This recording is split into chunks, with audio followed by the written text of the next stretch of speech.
রমজান মাসের গুরুত্ব ফজিলত যদি আমাদের ভিতরে না থাকে তাহলে রমজানের কদর আমরা করতে পারবো না। মাঝে মাঝে আমি বয়ান অনেক সময় বলি, বিবাহ ঠিক হয়েছে, এ পর্যন্ত মেয়ের বাবার সঙ্গে ছেলের দেখা হয় নাই। এলাঙ্গা চৌরঙ্গি বাসস্ট্যান্ডে চৌরঙ্গি চায়ের দোকানে চা খায়, ওই ছেলে আর মেয়ের বাবা পাশাপাশি লেগে রয়েছে, পা লাগবে ভাগ। যেহেতু চেনে না তাহলে তো কদর আসে না। চাচাই আবার বলছে যে মেয়ের সঙ্গে বিয়ে ঠিক হয়েছে এটা কিন্তু মেয়ের বাবা। বলার সাথে সাথে দেখবেন ছেলে আরে লাভ দিয়ে সরে বসে, ঠিক কিনা বলেন? প্রয়োজনে দাঁড়ায়া যায়, চায়ের বিলটা দেয়, কথাবার্তা বলে, ভালো ব্যবহার দেখায়। মানে এতক্ষণ বোঝে নাই যে এটা তার হবু শ্বশুর, কিন্তু এখন টের পাইছে, এখন সম্মান বেড়ে গেছে, ঠিক কিনা বলেন? রোজার মাসের যদি গুরুত্ব আর ফজিলতটা যদি কদরটা আমাদের মধ্যে থাকে, ওটার মর্যাদা অটোমেটিক আসবে। আর যদি রমজান মাসের কি ফজিলত কি গুরুত্ব আমি না জানি, তাহলে রমজান আসবে চলে যাবে, কিন্তু আমার কোনো ফায়দা হবে না। এই জন্য আল্লাহর হাবিব শুক্রবারে মসজিদে খুতবা দিবেন, খুতবা দেওয়ার আগে মেম্বারের 3টা সিঁড়ি থাকে, 3 সিঁড়িতেই পা রাখলেন, তখন বলছেন আমিন আমিন আমিন। খুতবা কমপ্লিট, নামাজের পরে সাহাবায়ে কেরাম আদবের সঙ্গে জিজ্ঞাসা করছেন, ইয়া রাসূলুল্লাহ, আজকে যেমনটা করলেন, অর্থাৎ মেম্বারের 3টা সিঁড়ি আছে, 3 সিঁড়ির মধ্যে পা রেখে রেখে আপনি আমিন বললেন, যেটা এর আগে আমরা কখনোই দেখি নাই। আল্লাহর পয়গম্বর তখন ডেকে ডেকে বলেন, ও সাহাবীরা তোমরা শোনো, আমি নবী যখন প্রথম সিঁড়িতে পা রাখছি, জিবরাইল আমার কানে এসে বলে, ইয়া রাসূলুল্লাহ, আপনার ওই উম্মত ধ্বংস হয়ে যাক যে উম্মতের সামনে আপনি নবীর নাম উচ্চারণ করা হয়, অথচ সে দরুদ শরীফ আপনার উপর পড়ে না, ওই উম্মত ধ্বংস হয়ে যাক। তখন আমি নবী বলছি আমিন।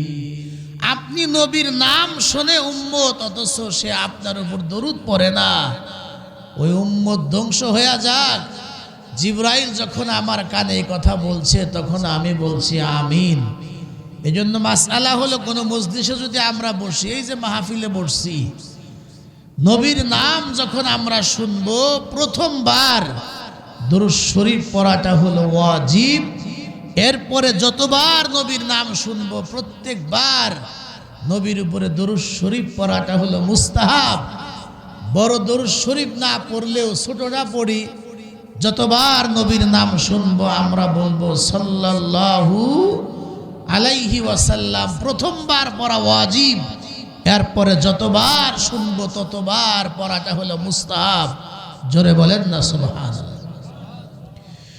এরপরে পয়গম্বর বলেন, ও সাহাবীরা তোমরা শোনো, যখন আমি দ্বিতীয় সিঁড়িতে দ্বিতীয় ধাপে পা রাখলাম, তখন জিবরাইল আমিন আমার কানে আইসা বলে, হুজুর, আপনার ওই উম্মত, আল্লাহর ওই বান্দা ধ্বংস হয়ে যাক যার জীবদ্দশায় সে তার মা বাবা পেল, অথবা মা বাবা দুইজনের একজনকে তার জীবদ্দশায় পাইল, অথচ মা বাবার খেদমত করে, মা বাবাকে সন্তুষ্ট করে, বাবা আমার কাছ থেকে দোয়া নিয়া আপনার যে উম্মত জান্নাতি হতে পারল না, জাহান্নাম থেকে নিষ্কৃতি হইতে পারল না, আপনার ওই উম্মত ধ্বংস হয়ে যাক। তখন আমি নবী বলছি আমিন। নাউজুবিল্লাহ। বাবা মা এটা এমন এক সম্পদ, যদি কোনো সন্তান ইচ্ছে করে আব্বা মাকে যদি জীবদ্দশায় পায়, বাবা মার প্রতি ভালো ব্যবহার দেখায়া আব্বা মার কাছ থেকে দোয়া নিয়ে ইচ্ছা করলে জীবনের গুনাহ খাতা মাফ করায়া সে জান্নাতি হতে পারত।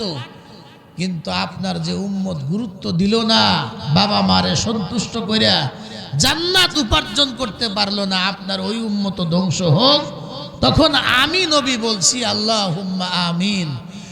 3 নাম্বার নবী আমার বলেন, দ্বিতীয় সিঁড়িতে যখন আমি পা রাখলাম, জিবরাইল আমিন এসে আমার কাছে বলে, ইয়া রাসূলুল্লাহ, আপনার ওই উম্মত, ওই নারী পুরুষ, নারী হোক আর পুরুষ হোক, ওই উম্মত ধ্বংস হোক যে উম্মত রমজান মাস পাইল, অথচ রমজান মাস পাইয়া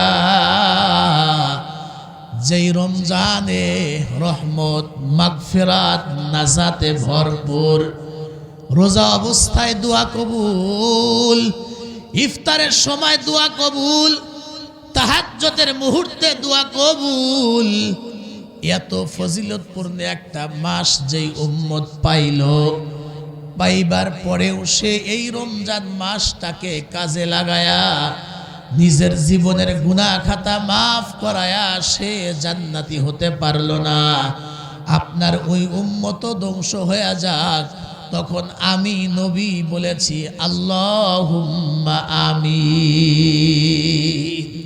মানুষের মধ্যে শ্রেষ্ঠ মানুষ উনি আমিন আমিন বলছেন। আর নূরের তৈরি সকল ফেরেশতাদের মাঝে যিনি শ্রেষ্ঠ ফেরেশতা, ফেরেশতাদের লিডার আর সর্দার, উনি যেহেতু বদদুয়া করছেন, আর পৃথিবীর শ্রেষ্ঠ মানুষ উনি আমিন বলছেন, আপনাদের কি ধারণা এই দোয়া বা বদদুয়া আল্লাহর দরবারে কবুল হইতে কি সময় লাগবে? জোরে বলেন, সময় লাগবে? নিঃসন্দেহে এই বদদুয়া আল্লাহর দরবারে অবশ্যই কবুল হবে। আল্লাহ পাক যেন আমাদেরকে এই বদদুয়া থেকে হেফাজত করেন।